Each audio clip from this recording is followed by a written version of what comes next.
शासकीय जवाहर उच्चतर माध्यमिक विद्यालय में पढ़ती हूँ। मेरा नाम महक है।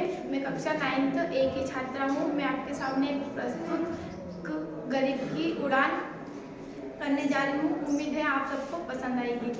एक छोटे से गांव में एक गरीब परिवार रहता था। उस परिवार में एक माँ और एक बेटा रहता था। माँ का नाम आशा था और बेटे का नाम मोहन था। माँ को मोहन छोटा था तो उसका पापा का देहांत हो चुका था, तो सारी जिम्मेदारी उसकी माँ के ऊपर आ गई थी। और माँ का सपना था मेरा बेटा बड़ा होकर अफसर या कलेक्टर बने।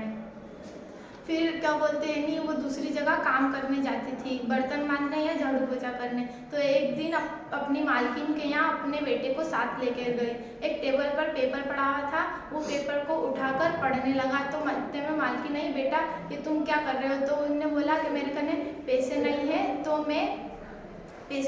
मैं पेपर से ही ज्ञान प्राप्त करता हूँ और मैं बड़ा होकर एक कलेक्टर बनना चाहता हूँ। तो उसकी हंसी उड़ाने लग गई वो और मजाक बनाने लग गई। इसकी माँ को गुस्सा आया तो वो अपने बेटे को लेकर घर चली गई।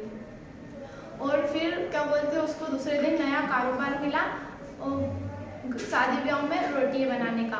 तो वो 3 बजे उठकर रात को रोटी बनाती थी और फिर रोटी बनाने के बाद वो सो जाती थी। उसका बेटा भी उसके साथ मदद करवाता था।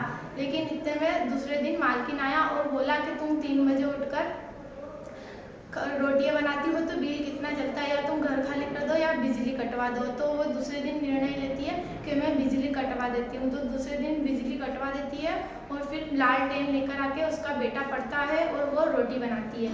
और फिर वो रोटी बनाने के बाद और फिर वो छोरा पढ़ने लगता है मोहन, और फिर वो अपनी क्लास में अव्वल आने लगता है। फिर उसका टीचर उसकी जिम्मेदारी लेता है कि मैं तुझे मुंबई पहुंचाकर और तेरा पढ़ाई का पूरा काम करूँगा। तो फिर वो मुंबई पहुंचाता है और उसका सारे पढ़ाई लिखाई का इंतजाम करता है। और फिर वो पढ़ते पढ़ते उसका एक दिन एग्ज़ाम का टाइम आता है तो वो एग्ज़ाम देने जाता है, लेकिन उसका एक्सीडेंट हो जाता है। लेकिन क्या बोलते हैं नहीं, वो सोचता है कि अगर मैं हॉस्पिटल चला गया तो मैं एक साल बोर्ड हो जाएगा मेरा। और अगर मैं परीक्षा देने गया तो मेरा 1 साल बोर्ड नहीं होएगा। तो वो परीक्षा देने जाता है और उसके सर हाथ पैर लगती है, पर जैसे जैसे वो परीक्षा देता है और परीक्षा देने के फिर बाद अपना वो करवाता हैगा इलाज कराने के बाद वहाँ पर भी पढ़ता है वो।